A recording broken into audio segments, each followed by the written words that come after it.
भाई अगर तुम्हारे पास कुछ टाइम है तो ये वीडियो देख के जाना। मेरा तो दिल दहल गया यार, तुम भी देख लो।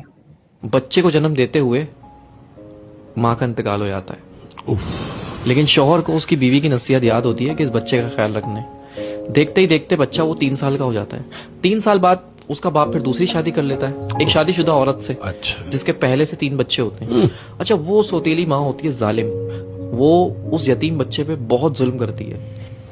एक दिन ऐसा ही होता है, उस सौतेली माँ की फैमिली आती है दावत पे, और वो यतीम बच्चा भी बैठ जाता है खाना खाने के लिए।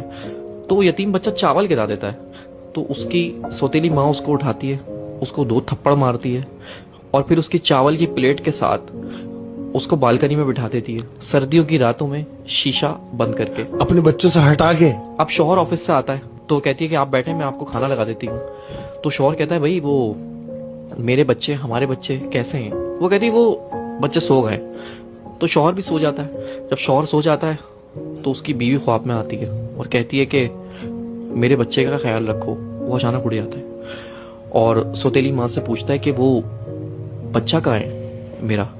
उसने बोला, वो तो सो रहा है, आप बेफिक्र होकर सो जाए। वो सो गया, बच्चे सो रहे सारे एक साथ। फिर वो सो जाता है उसका मियाँ। फिर उसके ख्वाब में उसकी बीवी आती है कि देखो मैं कह रही हूँ मेरे बच्चे का ख्याल रखो। तो फिर उठ जाता है और फिर उससे पूछता है कि वो बच्चा कहाँ है, बच्चे सब खैरियत से हैं? उसने बोला, हाँ तुम्हारा बच्चा सो रहा है। फिर वो सो जाता है। तो फिर तीसरी बार वो बीवी उसके ख्वाब में आती है और कहती है कि अब तुम्हें ख्याल रखने की जरूरत नहीं है, क्योंकि मेरा बच्चा मेरे पास आ चुका है।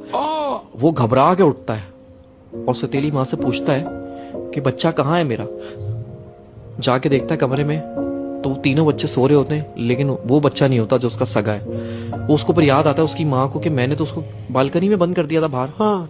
तो जैसे ही जाके वो बालकनी का शीशा खोलता है तो वो 3 साल का बच्चा चावल की प्लेट लेके और अपना मुंह घुटनों के अंदर दबा के बैठा हुआ होता है। जब बाप उसको जाके हिलाता है तो वो मर चुका होता है।